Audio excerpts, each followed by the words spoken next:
Hello guys and welcome to How to Socials. In this video I am going to show you how to find GPS location on Google Map. So let's start. First open the Google Map.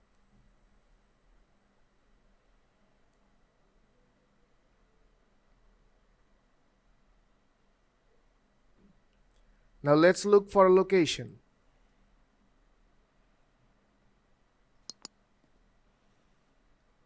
I'll just randomly choose this place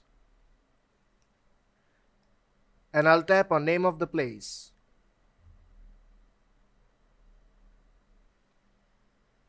Here you will see a code just above the address of the location.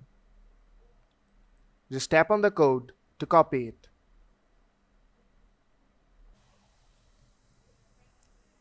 The code is copied to your clipboard. Now let's move on to a random location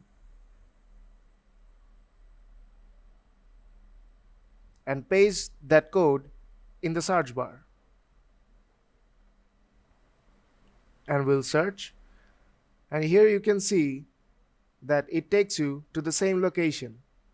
So if you find this video helpful, then don't forget to leave a like and see you in the next tutorial.